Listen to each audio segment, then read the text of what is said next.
Así que resulta que Pablo Iglesias dice que los medios de comunicación son empresas de medios de comunicación y hasta los que hacen periodismo se han rasgado la camiseta blanco-negra. Da igual, porque lo importante es que cace ratones.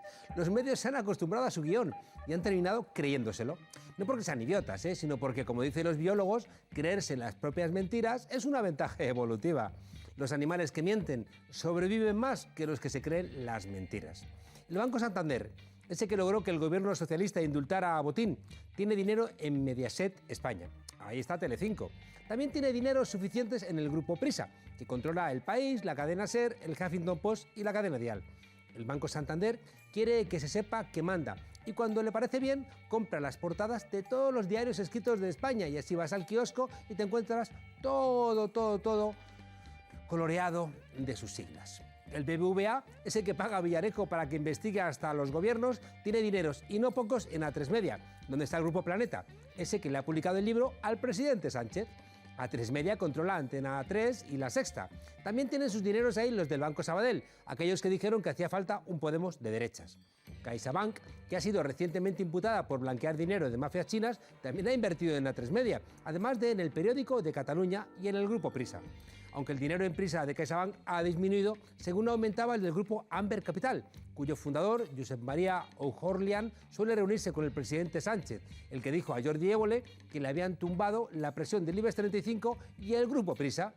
A su vez, una parte no pequeña del Banco Santander, el 6%, está en manos de BlackRock, un fondo de inversiones que tiene también el 5% del BBVA. BlackRock participa en 19 compañías del IBEX 35, con un total de 12.200 millones de euros. Y uno se pregunta, ¿qué hacen los bancos invirtiendo en empresas de medios que son deficitarias? También invierten en otras compañías igualmente deficitarias, los partidos políticos. Salvo Podemos, que no pide dinero a los bancos. El PSOE y el PP han pedido 60 millones a los bancos para ir a las elecciones y en numerosas ocasiones los bancos les han perdonado las deudas. Vaya por Dios, el PSOE, el PP y Ciudadanos rescataron a los bancos con 60.000 millones y que si ellos gobiernan no van a devolver. Dice el artículo 20 de la Constitución española, esa que tanto se reclaman los constitucionalistas. Dice, se reconocen y protegen los derechos a comunicar o recibir libremente información veraz por cualquier medio de difusión. Y la ley regulará el derecho a la cláusula de conciencia y al secreto profesional en el ejercicio de estas libertades. Pero la realidad, desobedientes, es que la ciudadanía vota cada 4 años, mientras que hay gente que vota todos los días. Y además lo hacen con nuestro dinero. Y esa gente, además, no los ha elegido nadie. Buenas noches y bienvenidas a La Frontera, desobedientes.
Creo que hoy tengo que decir algunas verdades. Verdades que no se suelen decir en campaña electoral. Verdades que es complicado escuchar a los partidos políticos, a sus candidatos, a sus dirigentes. Verdades que cuando se dicen, se pagan. Hay 20 familias en este país que tienen más poder que cualquier diputado.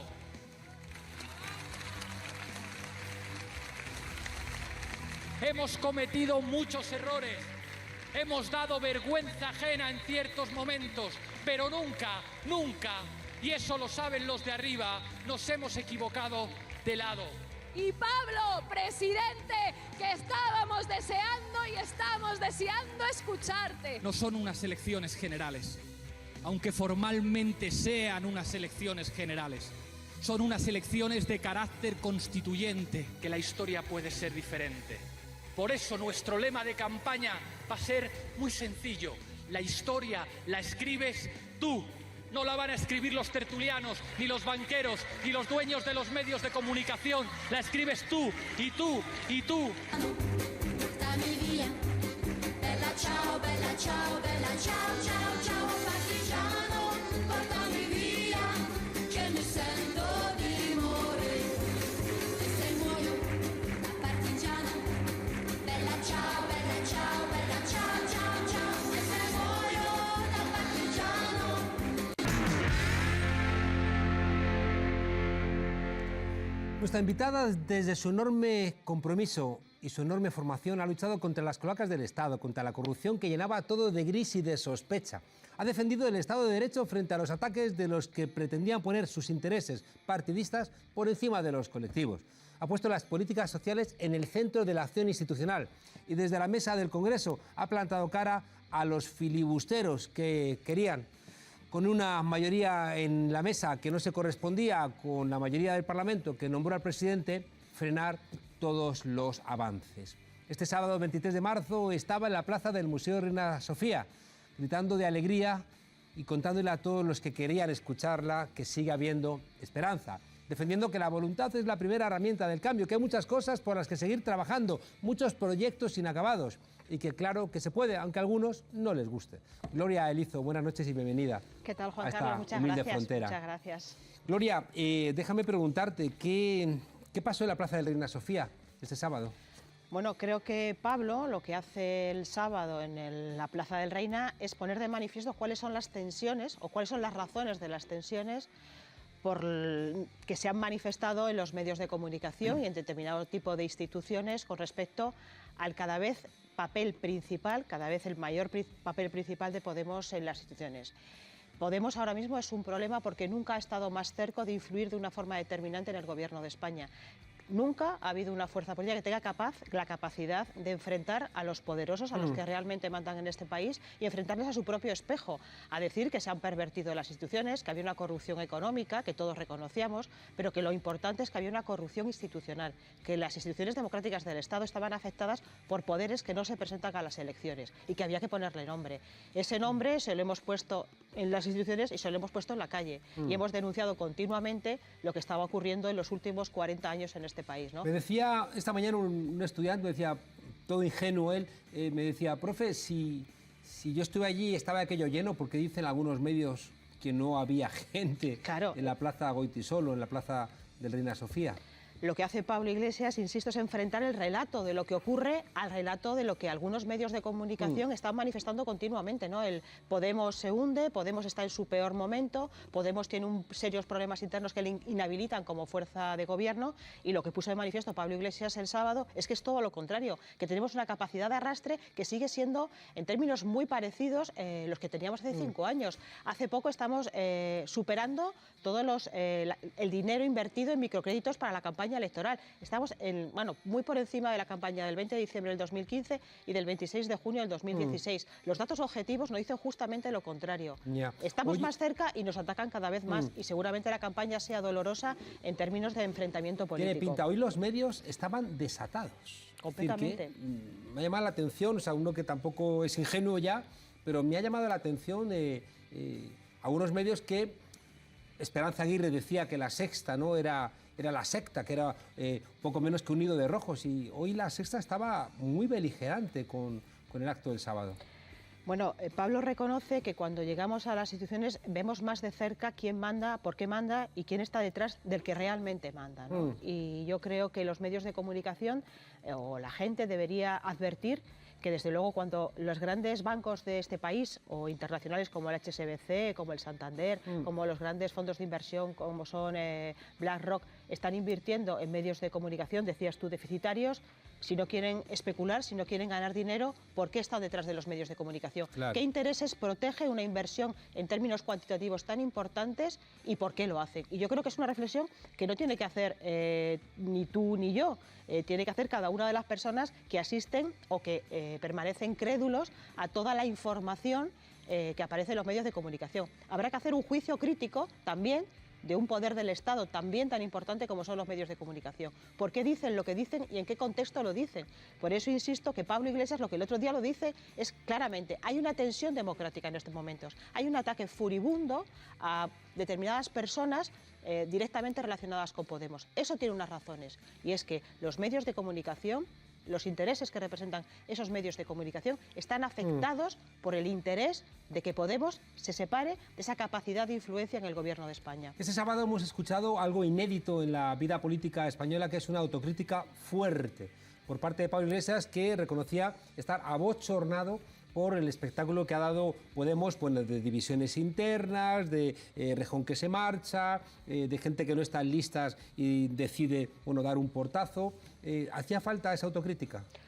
Bueno, yo creo que evidentemente cualquier examen de lo que ha pasado durante los 5 últimos años, pues desde luego debe llevar a una autocrítica, no puede ser de otra forma. Hay cosas que se han hecho de una forma determinada y que a la luz del tiempo debían de haberse hecho de otra forma. Hay una autocrítica por parte de Pablo Iglesias. Yo lo que echo de menos de verdad es que otros personajes políticos que han participado de la vida política de Podemos también hagan autocrítica. Yo le pediría a algunos personajes, ¿no?, que asumamos cada uno nuestra parte de responsabilidad. Pero lo que hace Pablo Iglesias es responder a una trayectoria de confiabilidad. Yo lo que he visto como miembro de diputada del Congreso de los Diputados es que había una persona que siempre e impepinablemente decía la verdad, y que el ejercicio de autocrítica que hizo el otro día lo ha hecho muchas veces también en el Congreso de los Diputados y en cada uno de los espacios orgánicos y no orgánicos en los que se relaciona como Diputada secretario Erizo, general. ha sido miembro de la mesa del Parlamento y Pablo Iglesias dijo que el Parlamento, los diputados, cuentan mucho menos que muchas familias de este país. Bueno, tú, como diputada, ¿qué nos puedes decir al respecto? Te cuento una anécdota. El primer día de la primera legislatura en la que yo aparezco, que es en el 2015, me encuentro por los pasillos con Fernando Garea y le digo, estoy muy contenta. Actual presidente del Grupo NDF. Y en aquel momento era periodista del país. Era periodista. Yo le digo, estoy muy contenta porque creo que es la primera vez que se va a gobernar desde el Parlamento. No tenemos mayoría absolutas y necesariamente cualquier ejecutivo tiene que pasar por el refrendo parlamentario para dirigir su política de gobierno. Me parecía, bueno, desde luego, insuflar un valor democrático al Congreso de los Diputados que en términos históricos era cierto. Por primera vez, ¿no?, había una necesidad de compensar políticamente y democráticamente lo que se fuera a hacer en el Ejecutivo. Nunca se puede estar más equivocada. Lo que ha demostrado los hechos es que justamente se han utilizado, por eso hablaba antes de corrupción institucional, se han utilizado todas las herramientas institucionales para pervertir la capacidad del Parlamento para dirigir la política legislativa del Estado, ¿no?, con una mesa en la que con componendas de voto en su día se designa a 5 miembros de la derecha, 5 miembros que pertenecen a partidos de la derecha, como son PP y Ciudadanos, y 4 representantes de fuerzas más o menos progresistas, en las que de todas formas el PSOE, tanto a mi compañero Marcelo Expósito como a mí, nos ha dejado muchas veces solos en muchas peleas muy importantes. Lo que hemos advertido es que desde luego ha habido un interés por determinados partidos de que determinadas cosas no se discutieran, ¿no? Hemos llevado un montón de iniciativas al Congreso que se han visto vetadas, que hemos llevado al Constitucional y que hemos ganado como grupo parlamentario, el tema de las enmiendas. Bueno, se ha hecho un gran trabajo en términos legislativos y también un gran trabajo en términos de recuperar institucionalmente el Congreso de los Diputados. Hay un problema en los parlamentos europeos, yo creo que en todo el parlamentarismo moderno, y es que es más fácil llegar a acuerdos en lo oscurito que en los plenos. Hombre. Es decir, que la eficacia que se consigue negociando cuando no están las cámaras, por un lado, te lleva a un cierto oscurantismo, pero por otro lado te aumenta la eficiencia. Y además es que no había otra forma de llegar a acuerdos. Nosotros hemos advertido atónitos, porque algún grado de ingenuidad nos quedaba cuando llegamos, que lo que estaba pasando muchas veces eran acuerdos previos a cualquier tipo de reunión. Yo creo que paradigmático fue la comisión de investigación sobre la utilización de los recursos del Ministerio del Interior por la brigada política, ¿no? bajo la dirección de Fernández Díaz. Se consigue que en el Congreso de los Diputados haya una resolución aceptando que eso sea así.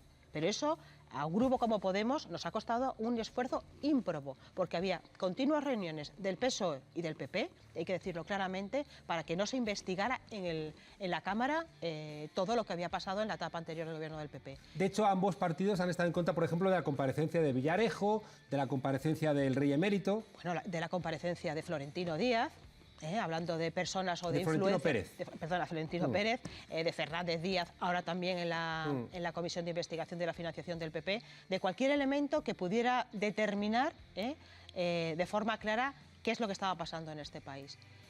Y claro, evidentemente para eso se reconoce que ha habido fuerzas extrañas a la pura actividad democrática y legislativa de los partidos que estaba influyendo directamente en lo que pasaba en el Congreso. Se le ha criticado a Podemos que se concentró mucho en el Parlamento y olvidó la calle. ¿Tiene tiempo un diputado para hacer más cosas aparte de la tarea parlamentaria? Bueno, es que yo creo que cualquier tipo de actividad parlamentaria tiene que venir determinada por un reconocimiento de lo que pasa fuera de las paredes del ¿Pero hay Congreso. tiempo real? ¿Tiene tiempo un diputado, una Tiene diputada? que haber, o sea, tenemos muchas críticas que hacer al funcionamiento parlamentario. Prácticamente las tareas que se hacen en el Parlamento, las 3/4 partes, no llegan o no redundan en un beneficio concreto para la ciudadanía. También eso lo hemos denunciado. Lo que hay que hacer para empezar es agilizar en lo que es la tarea legislativa para que se haga lo que realmente sirve a la gente. Hay muchas cosas puramente programáticas, institucionales, que no sirven para nada.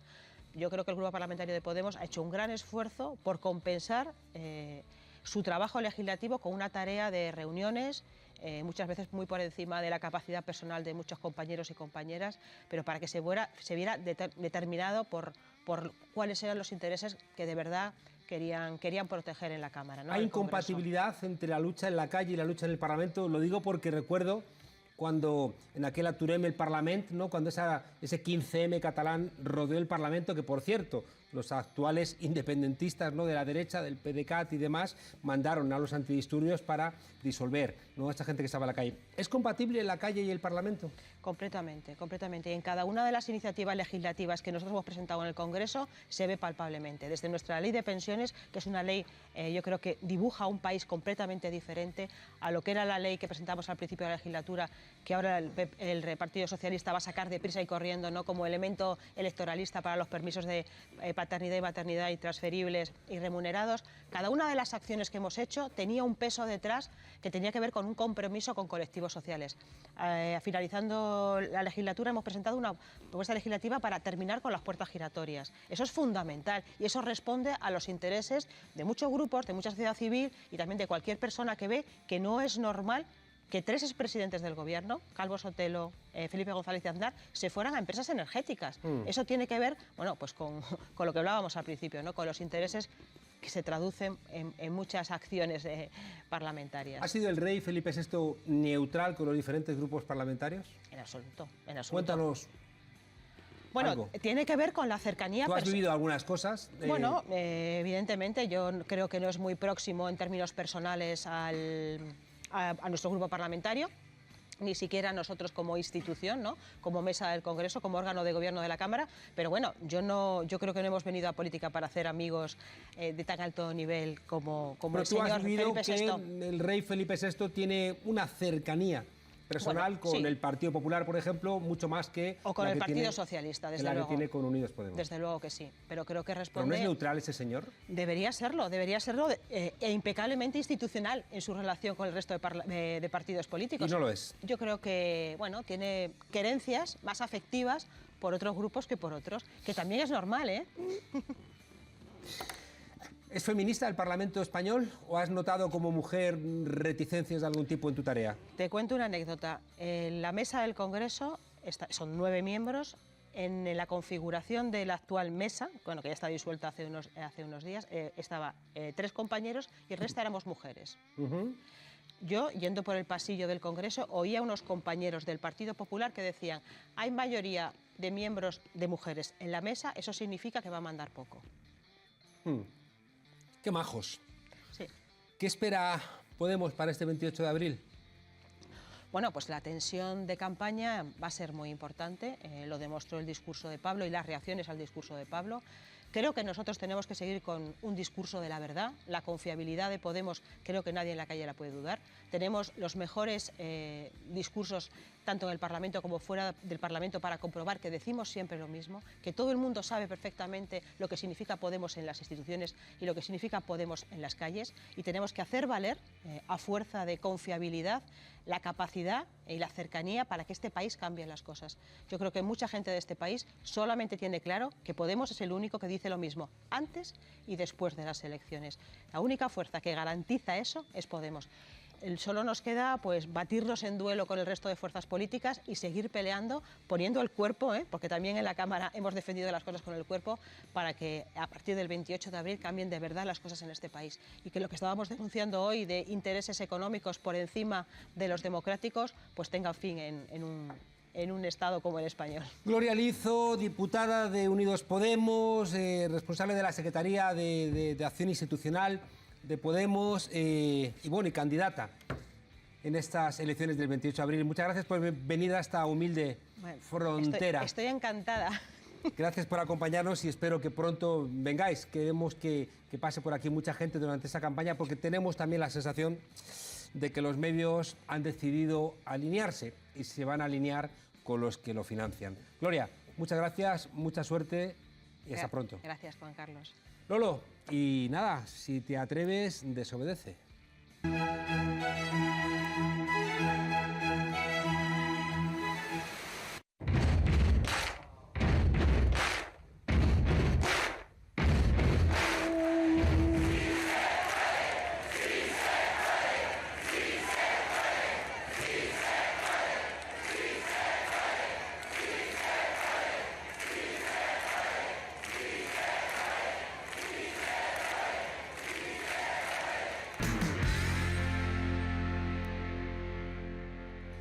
El pasado viernes 22 de marzo nació en Chile el Foro para el Progreso de América del Sur, PROSUR. Vaya nombre inventivo.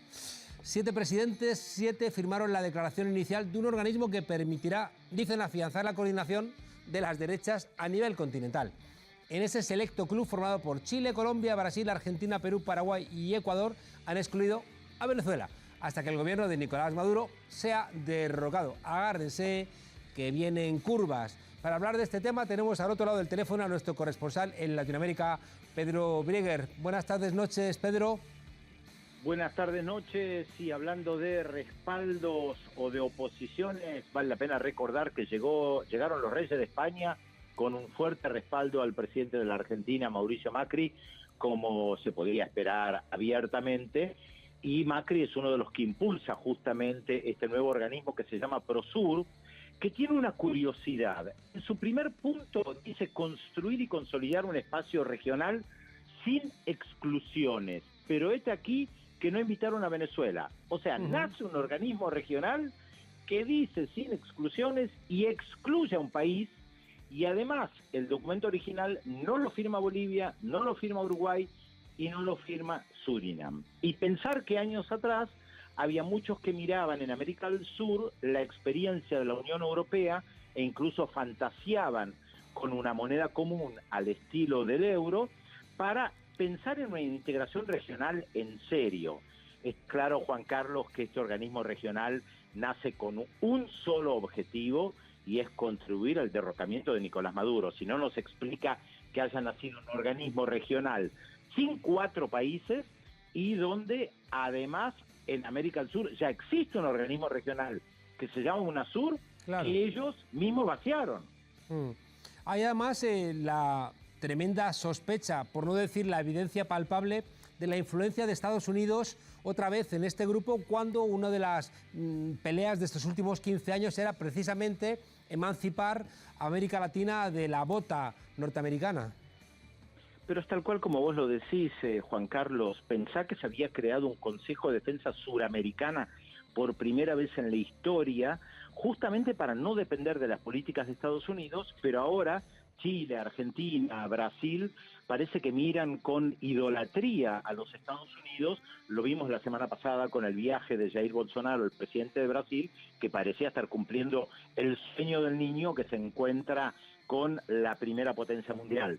sí está la mano de Estados Unidos detrás de todo esto, aunque no aparezca como en tantas otras oportunidades. Claro. Oye, Pedro, uno de los elementos que siempre buscó UNASUR era regresar a la comunidad latinoamericana, a México, ¿no? Y parece que esto de Prosur recrea otra vez el aislamiento de México, aún más ahora que hay un gobierno de izquierdas con Andrés Manuel López Obrador. Es verdad lo que decís. Desde la UNASUR se buscó un acercamiento al Caribe, se buscó un acercamiento también a México con la creación de la Comunidad de Estados Latinoamericanos y Caribeños, con Cuba. El problema incluso es que vos fíjate que a nivel regional también los países de derecha habían creado la Alianza al Pacífico con Chile, Perú, Colombia y México, una alianza que buscaba contraponerse a la UNASUR. Yo sé que todo esto debe sonar bastante raro para mucha la gente que nos está escuchando, porque la Unión Europea básicamente es una, más allá del problema con el Reino Unido, si se quiere ir o no, o países como Suiza que tienen algún estatus especial, pero no hay 2 o 3 o 4 organismos diferentes. En América del Sur hay una batalla ideológica muy fuerte y la paradoja es que aquellos que ahora forman un organismo sin exclusiones se olvidan que la UNASUR en el año 2008 nació y en la primera foto estaban Hugo Chávez y Álvaro Uribe, 2 personas que estaban en las antípodas y sin embargo crearon un organismo regional. Claro, y lo útil que es que existan estos espacios donde se pueda hablar. Pedro, hay una cosa que a mí me llama la atención porque ha funcionado en Europa, ha funcionado en Estados Unidos, ha funcionado en América Latina, que es a cualquier fuerza política que no se alinea, ¿no?, con estos principios del neoliberalismo, de los recortes, de los ajustes, del atlantismo, es decir, de la vinculación con los Estados Unidos, se le acusa de querer venezolanizar México, Ecuador, Bolivia, España, Estados Unidos, es decir, cualquier país es susceptible de ser acusado de ser venezolanizable. Efectivamente, vos fíjate que en la campaña electoral en la Argentina, cuando ganó Mauricio Macri, dijo que íbamos en camino a ser Venezuela con el kirchnerismo, con el populismo que nos iba a llevar a Venezuela. Te aclaro que hoy en muchas góndolas del supermercado no se encuentra leche, no hay leche barata, la leche está más cara que en España, por ejemplo. En Buenos Aires. En Buenos Aires, hoy en día la leche en Buenos Aires está más cara de cualquier supermercado de España. A nivel de euros pueden encontrar la leche en más de €1, casi €1,50 en algunos supermercados, que es bastante más de lo que se encuentra en Galicia, en Euskadi, en Barcelona. Y está la paradoja, ¿no? Porque te decían el gran temor de que esto pasara a ser Venezuela como lo peor de lo peor, y muchos acá dicen, bueno, ya la Argentina llegó a ser Venezuela de la mano de Macri, que no se encuentra la leche. Pero más allá de lo que pasa en Venezuela concretamente, en Chile, en la Argentina, en Ecuador, en Brasil, se usa Venezuela como aquello que se utilizaba para asustar a los niños pequeños. El hombre de la bolsa, el cuco, el malvado que viene a comerse a los niños. El sacamantecas. ¿Cómo? Aquí era el sacamantecas. El sacamantecas, no la conocía. Nosotros teníamos al cuco, al hombre de la bolsa, pero la figura es la misma. Viene a asustar a los niños, a comérselos, a robárselos a los padres, y Venezuela era el comodín que se usaba, como hace 40 años el comodín era Cuba, que se decía que te llevaban a hacer Cuba. Pero funciona, ¿eh? Cuando Pedro, uno utiliza Venezuela en América Latina, funciona. Hay mucha gente que se lo cree. Nos hemos comido el tiempo, cuéntame en un minuto corriendo, en 7 meses, elecciones presidenciales en Bolivia, en Uruguay, en Argentina, un super octubre, ¿no? ¿Qué esperamos de esas elecciones? Yo creo que son muy importantes, porque si Evo Morales logra la reelección, si el Frente Amplio logra la reelección, y si en la Argentina Mauricio Macri pierde, y mostraría esta disputa de la que tanto venimos hablando, y que las derechas latinoamericanas dan pasos agigantados para consolidar su política, pero ha habido no una lo recuperación, logran. Pedro, en las elecciones de ayer en Ecuador. Sí, efectivamente, te diría que fue un golpe para Lenín Moreno y un triunfo importante para la corriente de Correa, sin lugar a dudas. Correa, el correísmo no está muerto, a pesar de que Lenín Moreno ha tratado de destrozarlo, que tiene que ver con esta disputa de la que tantos hablamos. Algunos en las derechas latinoamericanas y europeas piensan que los gobiernos progresistas en América Latina están liquidados y acabados. Esto no es así, esto no es un análisis objetivo de la realidad. Así es. Pedro, muchísimas gracias. Seguiremos muy atentos y siempre preocupados porque si Estados Unidos dan miedo, regidos por un loco como Trump dan más miedo. Así que estamos muy atentos, hablamos contigo la semana que viene. Un fuerte abrazo al continente latinoamericano. Un abrazo también para ustedes. Y tú, Lolo, dale a ese botoncito que tienes de hacer locuras.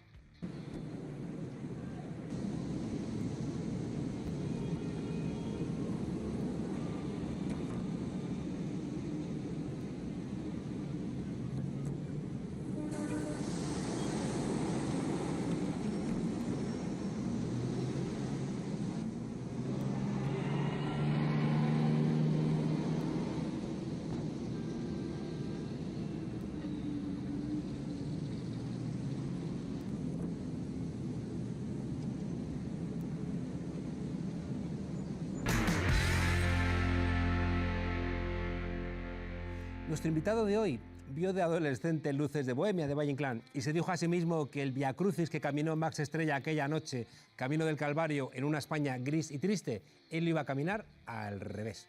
Lleva a sus espaldas un par de décadas de una carrera guiada por el desafío. Tiene ganas de vengarse de la gente con el alma fea y muchas noches en el Teatro Kamikaze le dice con un placer perverso a la gente que apaguen el puto móvil, que no lo pongan ni siquiera en vibración, que lo apaguen, coño. Y le obedecen. Quizá por eso mismo, de vez en cuando, les planta cara y les dice que su voto no debe valer lo mismo que el voto de los que han hecho de la soledad un altar y del conocimiento un métodos, un camino. Estudiando ciencia política, seguro que entendió que el mejor Maquiavelo era el que al anochecer, cuando regresaba derrotado de la mediocridad que le ignoraba a su casa, cambiaba sus ropas por túnicas blancas y se ponía a dialogar con los clásicos. Donde empieza el arte, donde acaba la política. Y le gusta la frivolidad solo si es profunda. Y todos dicen que su trabajo dignifica su profesión. Buenas noches, Israel Elejalde. Buenas noches, Juan Carlos. Gracias por estar aquí con nosotros en La Frontera. Empecemos por el principio, ¿no? Prácticamente creciste en la sede central del Partido Comunista, acompañando a tu padre. ¿Cómo es eso? Pues sí, mi padre pertenecía al Partido Comunista, era sindicalista de Barreiros, de aquella época, o sea, de los fuertes.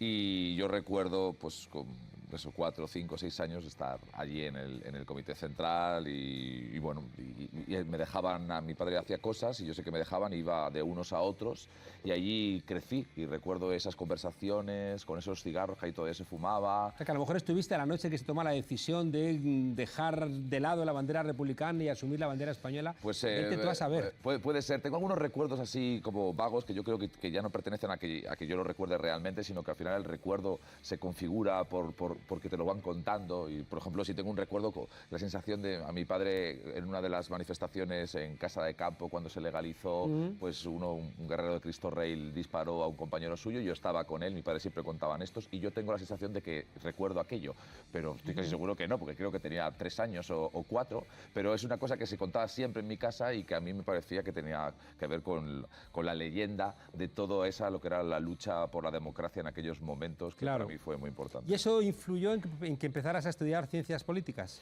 Pues sí, influyó bastante porque yo empecé a hacer teatro, pero no lo veía nada claro. Empecé con 13 años y cuando de pronto con 17 tenía que elegir qué quería hacer, pues decidí hacer ciencias políticas porque era una cosa que siempre me había gustado y bueno, en mi casa se hablaba muchísimo de políticas. También la verdad es que fue un momento de gran conflicto con mi padre porque no hay nada peor que con 18 años empezar a estudiar política y empezar de alguna manera a contrastar aquello que él te ha dicho y que tú de pronto ves de otra manera. Entonces fue un momento de muchísimos conflictos políticos, pero es algo que recuerdo también con cariño, ¿no? En mi casa. Sí. Hace un par de años, en el primer día de clase, un alumno me dijo, profesor, preguntó por qué usted, Venezuela y su comportamiento. Y dije, ¿por qué me dices eso? No, que en mi casa se comenta. Y digo, bueno.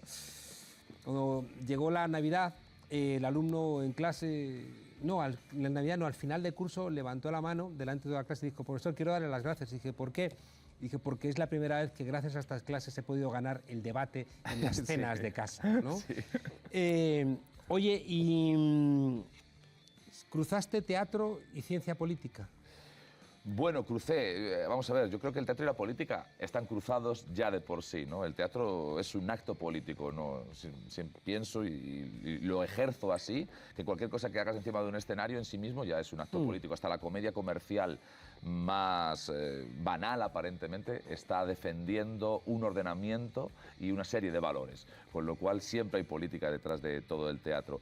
Y sí, lo crucé al final en tercero de políticas. Yo ya pensaba que me iba a dedicar a eso, pero de pronto se cruzó otra vez el teatro y decidí intentar hacer como las dos cosas a la vez. Lo que pasa es que creo que es bastante difícil. Bueno, solamente lo ha hecho Toni Cantó y creo que no ha ido muy bien, así que prefiero dedicarme al teatro. Ni para la política, ni para casi nada. Los actores son crónica y testimonio de los tiempos, que decía el bueno de Hamlet. ¿Estaba loco Hamlet o estaba cuerdo? Decía, no me acuerdo, Walt Whitman creo que era, decía estaba un poquito menos que loco y un poquito más loco que cuerdo. ¿Sabes? Está en una frontera indeterminada. Siempre he pensado Hamlet. que Don Quijote no estaba loco porque dialogaba, mientras que Hamlet monologaba, y los que monologan terminan zumbados. Bueno, él tiene algo de zumbado, sí, tiene algo de zumbado, pero a la vez tiene una gran capacidad de análisis. O sea, no creo que llegue a estar zumbado del todo. Tiene esa pequeña turbación que creo que tiene que ver también con el dolor profundo que él siente, porque al final es un hombre que está transido de dolor, por la orfandad. Te lleva a un punto de fuga. ¿Qué es el teatro para ti? Pues mira, el teatro primero empezó a ser como toda una profesión y por tanto es una forma de ganarte la vida, y ahora ya es una forma de ver la vida. Es una forma me configura absolutamente, me ordena, es un lugar donde gano dinero, evidentemente, porque tengo que vivir, pero sobre todo me ocupa todo el tiempo, toda mi vida. Me configura, sí, no hay nada que pase alrededor de mi vida que no tenga que ver de alguna manera en algún momento con el teatro. Es mi manera de expresarme, es mi manera de sentirme útil, tanto de manera individual como sobre todo de manera O social. sea, todo lo que ves lo traduces de alguna manera a una representación.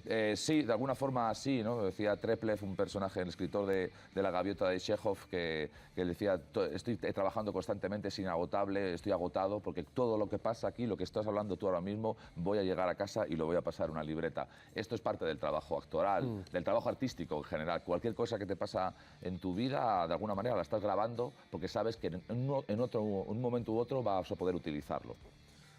Da más dinero la televisión que el teatro. Mucho más, sí. ¿Y más satisfacciones o menos? A mí menos. Yo soy actor de teatro, me dedico a esta profesión por el teatro, nunca dejaré de hacer teatro.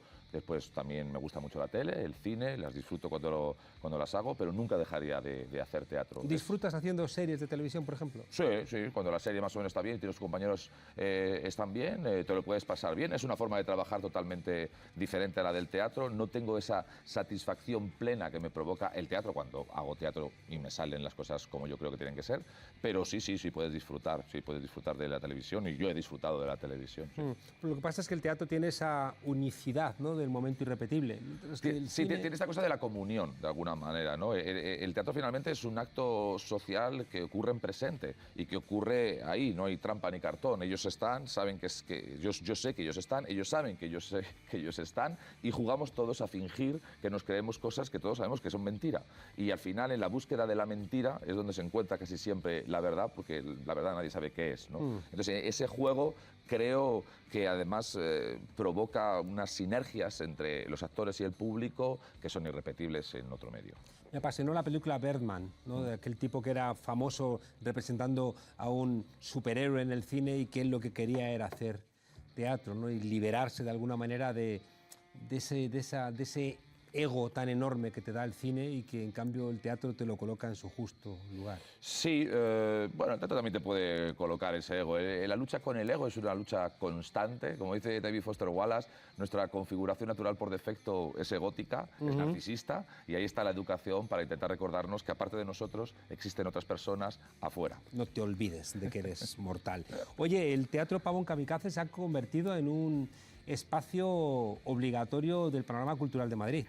Pues eso me gusta pensar. Creo que hemos hecho un gran trabajo en 3 años. Es un trabajo del que me siento muy orgulloso, porque creo que hay muchísima gente implicada. Las cabezas visibles somos los 4 socios que empezamos la aventura, pero detrás de esos hay un equipo maravilloso de gente que pelea cada día por poner el Pavón, que en principio es una iniciativa privada, aunque ahora ya hemos conseguido que tengamos una cierta ayuda pública, colocar el Pavón, pues de alguna manera como buque insignia del Teatro de Madrid.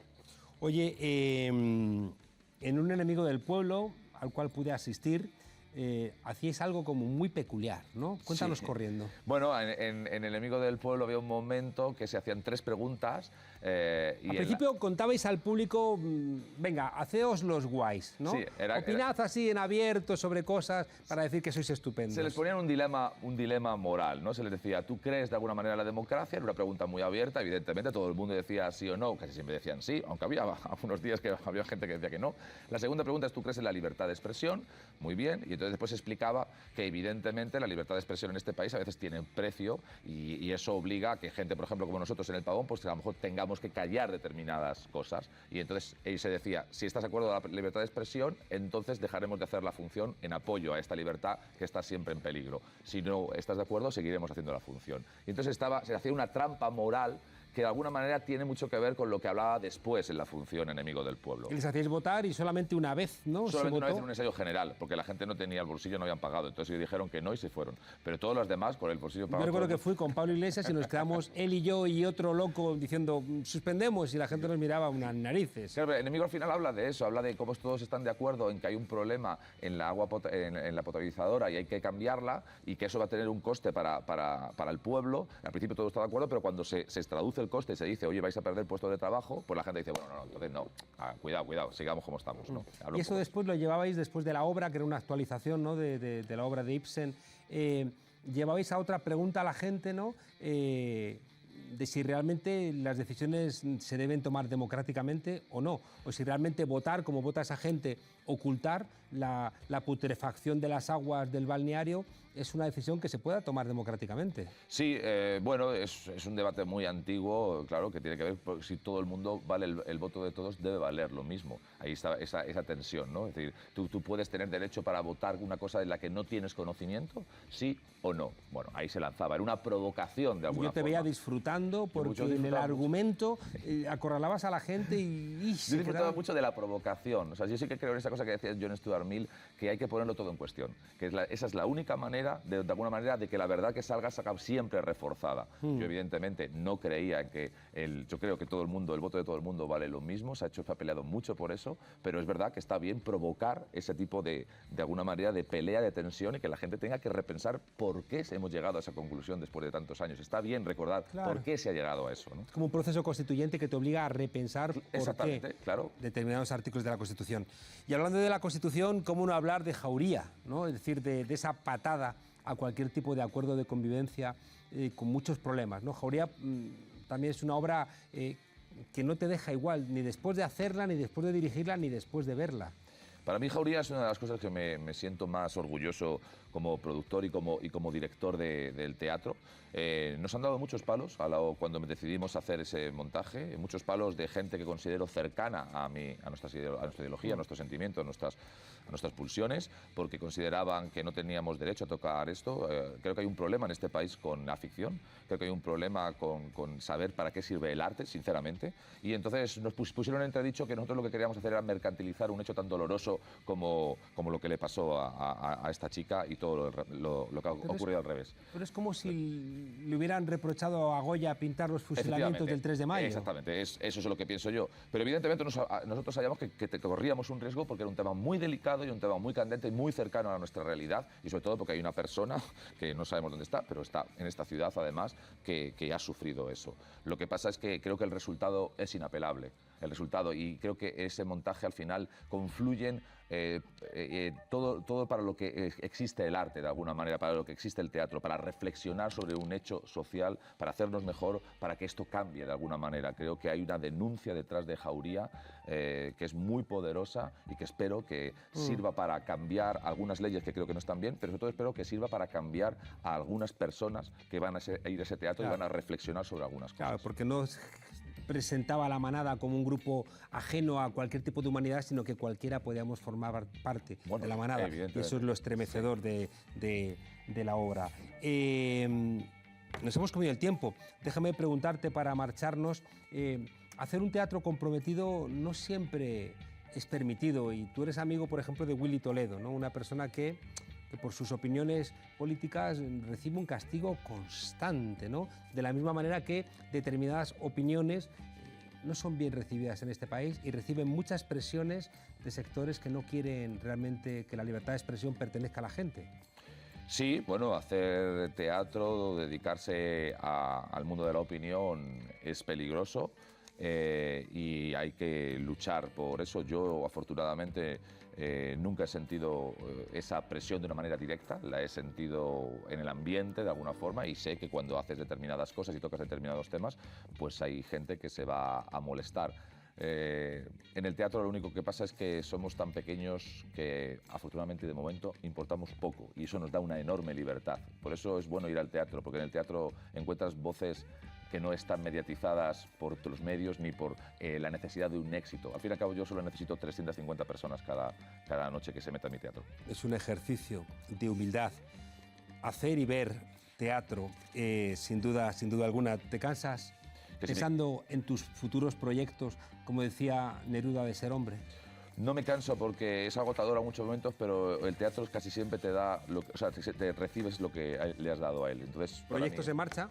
Muchos. El Pavón no para. El Pavón no para. El año que viene ya tenemos muchas cosas y ahí estaré trabajando. Sí, sí. Pues muchas gracias, Israel Elejalde. Teatro Pavón Kamikaze.